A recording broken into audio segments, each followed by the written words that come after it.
Alex, welcome to the Catapulting Commissions podcast. Great to be on here, Anthony. Thank you for inviting me. Glad to have you here, man. You know, one of the things you said, Alex, you stated that, we'll tell a little bit right now about the Rising Suns Agency, and maybe this question will lead hand in hand. But one of the things you believe is that influencers have the power to change lives. And when I saw that message come across, I was like, man, that is so impactful. So I'd love to just kind of start this conversation with the message behind that and a little bit about the Rising Suns Agency, and we'll kind of go from there. Yeah, absolutely. So I think when I came up with that, expression, one of the things that I really do love about the influencer community is that it doesn't discriminate. So it doesn't matter your age, your gender, where you come from. I think internet and then specifically social media and the influencer economy, the anybody can pick up a phone and share their thoughts and ideas and passions, and when they attract an audience online, this is not coming from a place of they were necessarily in the MLB, or a star musician or star actor. These are everyday people, and the platform that they now have with social media gives them an opportunity to touch people because people are inspired by something genuine, something that they get to talk about that's actually relatable to who they are. They're not just a persona or to identify by their career. They just simply get to share their ideas and thoughts with the world, and they build a very tight knit community that they're impacting. And I think to me that's just something that, again, it's new. It definitely changes people's lives, and more importantly, I think that it brings people together. Yeah, I think the influencer space when it comes to like the world of commerce, let's just call it what it is, right? Influencers, there's I see influencers in two capacities, right? They influence message, positivity, thoughts, but they also influence education, decisions, which if we were just to take those words out, it would be marketing. Like I've been recently learning about some new health benefits of different supplements and different training regimens. And not once have I gone to Google. I've literally listened to the influencers online, on Google, on YouTube, on Instagram, and I'm like, oh. And then I go from them directly to the website of whoever they're affiliate for. So they definitely have the ability to change lives. My thought here on this influencer space: what are you seeing right now in terms of the adaption of the business commerce community, right? I mean, are people easily adapting to influencers? Is it something that they're still apprehensive because they don't see the ROI? I mean, I'd love to just kind of have your thoughts here on this. Yeah. So I think it really depends on when you ask me the question. And again, because, I'm still like a small agency owner, and I have a finite number of campaigns that I'm working on at any given period of time. But I can say, starting in 2019 and, still being here in 2023 is, when I told people that I was an influencer marketing agency owner in 2019, they didn't know what that meant, what the hell I was doing. And I don't think it was just because, like, again, like I know a lot of entrepreneurs hear things like, discouragement or that's a bad idea. But like, I'm just talking about the space as a whole, even though it was $1 billion industry in 2019, and now it's like, a $16 billion industry, which just, it keeps growing. People didn't even really know what it means. So obviously the fact of the matter is like, there's still an education about like what influencer marketing is, like at the very forefront. And every business owner that I speak to, I get like different responses from it. They might say like, oh, like, why would I work with influencer marketing? Like, how could I measure the results? And I just kind of relay that conversation to advertising. Like, if you look at traditional advertising with like billboards and TV, like some of the biggest companies in the world have used advertising. But the difference between some of the traditional methods versus like influencer marketing is, while you can put up a billboard and have no idea how many people truly saw it, you're just guesstimating. You have exact metrics of how many people are seeing it. You know exactly who's seeing it because you have all the audience demographics. You know the type of content they're creating and the comments that the content is getting. So you know the interest levels and topics. So you know what you're getting into. So really the question is, and this is where I think it's interesting, is, well, how do we actually, turn a budget or a compensation structure for influencers into making the ROI worth it to us? So that's kind of where, in 2019, there was obviously less influencers than there are now. So it means that there was more demand, there were less options, and they were getting a lot bigger payouts, and there were a lot bigger audiences. It was always worth it. I would say now, from what I've seen from 2019 versus 2023, as There's more influencers in the space, which isn't a bad thing. It's a good thing for the industry. Maybe some of the bigger ones might lose a little bit of, the same pull that they had at the beginning, but there's a lot more tight knit communities. If you are a food blogger, you're not just a food blogger. You have to be a high end food blogger who talks about specific restaurants in a specific city. So it's very niche down, like very specific. You have to have, unique ideas. You have to have a personality that's unique. But you build a unique, when you build like a tight knit audience like that, it provides value, I think, to not just local business owners, but even like some of the bigger companies that want to feel more relatable to the audience. It's great. Again, celebrities. I work with a lot of celebrities. Like celebrities are always a great route to go for brands, but sometimes like just having an actual customer or more local influencer is a very presentable thing for I think the audience to feel like they're engaged in the brand and that it's attainable and it's it's friendly and inviting. So there's a lot of ways to work with influencers and celebrities and social media as a whole, but I do think like to really understand like what it means to work with a community, you have to really understand who your customer is and if that customer can be found on an influencer's followers account. So um, that's probably what I'm seeing in the difference is like more of a relatable, tight knit influencer community versus just like mega followers, large vanity metric numbers, huge budgets per creator. Just like find people that are actually relatable. They have, it doesn't have to be crazy numbers, but just something that represents the brand well and that there's an opportunity for both sides to grow together.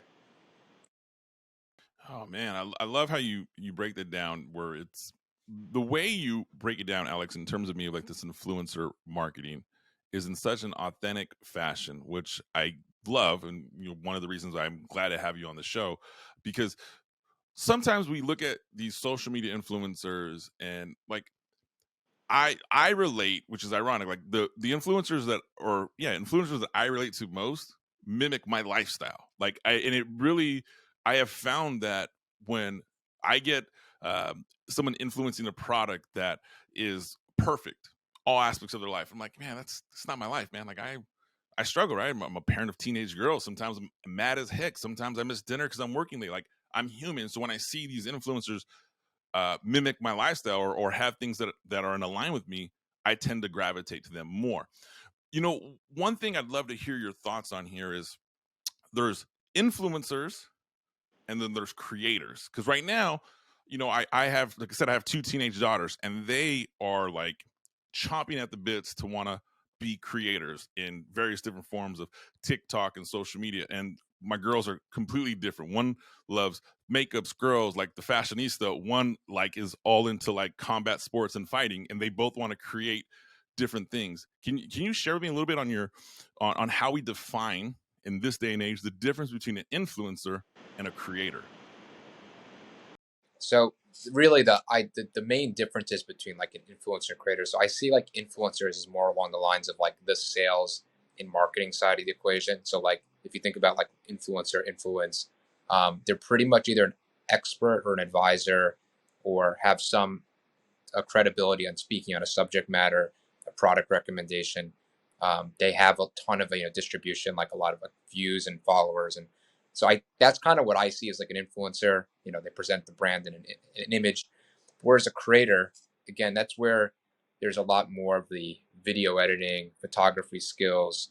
I think general content strategy in general across different social media platforms, knowing how to create content specifically tailored to each platform, whether it's Instagram, TikTok, YouTube. And while they can technically be both, I mean, influencer is a creator. You can lean more towards one or the other when picking a campaign or collaboration idea. But I really do recommend, like, if you're having a specific KPI or marketing objective, or what the main goal is when working with someone, and determining if you need an influencer or creator, and that's really kind of comes down to understanding your own marketing goals first, and then placing the right people. Okay. So if that's the difference, and that makes sense in terms of the difference of creator and influencer, what type of partnerships or relationships can we establish? Because there's, you're talking to an audience right now of small business owners that are trying to increase their sales, that want to close more deals. You have some high professional sales reps that maybe are directly associated with the founders of their company and are like, hey, we need some help. What are these relationships that we can establish within this influencer community? What type of like partnerships exist? I mean, you only hear like the super high end ones, but sometimes those aren't feasible for the small business owners. And in 2023, I probably would have even said in 2019 as well, but specifically now, you don't need to be, working with George Clooney, or Gal Gadot. Like, there's so many ways. And if, for the record, if you did, I'll talk about this maybe later, but like, if you did want to work with the best people, you can do certain, like I said, certain deal structures, like maybe royalties or equities, something where you don't have to put too much risk into the partnership, but you're rewarding them handsomely down the road once there's, potentially a big sale of the company. But in any event, the way I would be looking to structure partnerships with influencers, creators, like like I said, it comes down to the goals here. So if you're looking, kind of to like build out great content, kind of do organic distribution. Like again, brands have their own social media channels; they could use those. I would look in the route of a creator, and that sometimes they wear a lot of hats. They're a videographer, a photographer, a social media manager, graphic designers. There's a lot of hats that they might wear if you're looking for people, and they could kind of come on. You give them like your login, social media credentials, and send them the products that you have, and they could create content for you. They can, have like their community, like liking and commenting on other, accounts that might bring traffic as well. And they can really manage your socials. And I think that's like the best benefit of creators. You can use their content and ads and promotion. So if you want to put budget behind it, use your creators' content to push out that content. And they'll typically work on like, an hourly or monthly type retainer fee. It's fixed work. It's measurable based on the time they're putting in. Those are actually, I find, to be easier deals to structure. The harder deals that might be to structure because there's a lot of, value from a sales and marketing and distribution standpoint is when you work with an influencer. While they will create content and there's absolutely value in that, and there's always going to be some like minimum level or minimum rate to work with them. Typically, I would say most creators are going to charge 1,000 plus right now for any, deliverables that they're going to be providing to you. But, from a influencer partnership perspective, you have to take into account their audience. If you're a brand that can only really target females 25 to 34, and an influencer has, 75% plus females 25 to 34, you can only sell in the United States. Most of their followers in the United States, like, that's a really strong audience right there. So like that's going to obviously have a premium price. And then and then you're looking on a CPM scale, which is the cost per impression, is based on like, I would recommend looking at their average views over, 14, 30 days, most recent posts too, because it should give you an idea. And I would also try to work with influencers where the views are consistent. So if there's some posts that spike and some are really low, like that might be a very high risk proposition. I'd rather have someone consistent and steady and measurable where you can know what you're getting into, and then the CPM scale for those views on the lowest end right now, I'd probably say you're getting around 5 cents per view. And some of the better content creator or influencers for that matter could be charging, close to 10 cents per view. And it really, again, it depends on budget, how you're looking to structure a partnership. Again, I recommend looking, if they're smaller, looking at an affiliate, maybe getting started that way, see if they want to actually endorse the product because they like it. You could give them like a code. They could get a percentage of the sales. You could look into royalty deals. So you could just give them like a few cents or a dollar or whatever makes sense of each sale, like online, not the retail side, but the online sales side.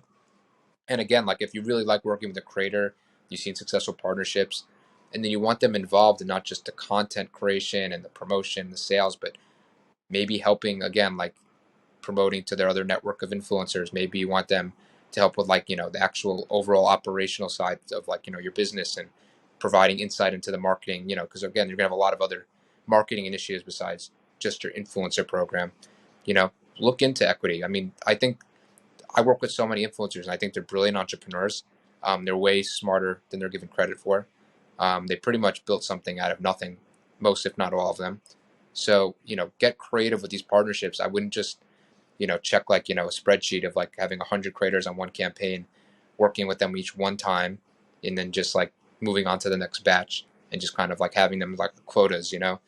I think the public is smartening up to just like the ads of influencers, and I think they want to actually see, something that's consistent and something where like it actually shows that they actually care about the product. They care about the partnership. And there's a lot of ways to do that. Okay.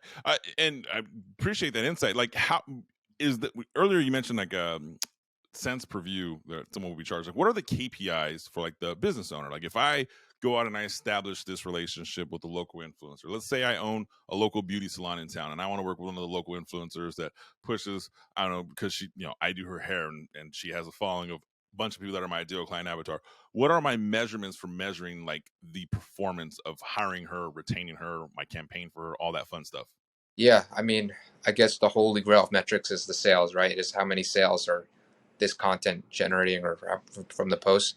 So I've seen a variety of different outcomes. Actually, I've seen all the outcomes. I've seen the great, the good, the bad, and the ugly of influencer marketing just through experience.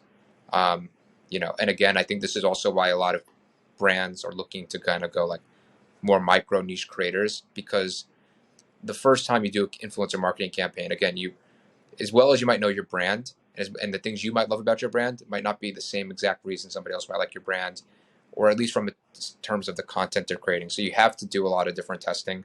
You don't need to unload a big budget. You should be starting small, like affiliate, maybe, a few $100s for just like sending the product and a budget, but you should be learning about what content really works best online. And you'll get a feel like on a small scale that if let's just say Instagram story is getting 10,000 views.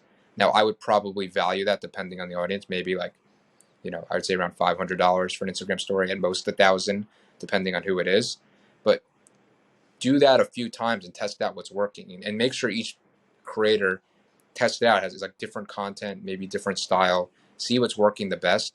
And the ones that has, the most sales, the most engagement, you're getting followers to your Instagram account. Try to scale that and find, opportunities that are similar on a larger scale. So again, I've seen very small creators, even for like a $300 budget, do over $100,000 in sales for a month. I've seen it happen. It's unbelievable. It's a very high rewarding type of venture. And then on the flip side, I've seen 10, 15, $20,000 budgets only have 1 to 2 sales and yet crickets. So you shouldn't be going into a big budget campaign not knowing what the potential outcomes are of the campaign. All right. So, Alex, I hear what you're saying. And one thing that comes to mind in this space was with small business owners and measuring these KPIs, and how you're mentioning you want to have set KPIs in advance, whether you spend $20,000 on a campaign, 10 or 100 grand. Catapult to Commissions family, that's no different than really any marketing strategy. It's just a different medium that we're delivering in. And if you're just joining in, we got Alex Sunshine of Rising Sun Agency coming in talking to us about the world of influencer marketing and how you can utilize that to catapult your commissions, no pun intended. So, Alex, now, is there a way for a small business that let's just say I want to reach out to a larger influencer. Let's say I have a local regional business that's been accumulating a level of success, but I want to get into maybe a celebrity influencer, someone that has this massive following. What does that outreach look like? I mean, is this just me as the business owner shooting a DM to somebody? Is this me going to their agent? Is this me praying they see my content? What does that look like? So there's again a variety of ways to go about this. For starters, like if a lot of the biggest celebrities probably won't have their like contact information listed in their bio, while a lot of them do, there's a good portion of the biggest people that don't.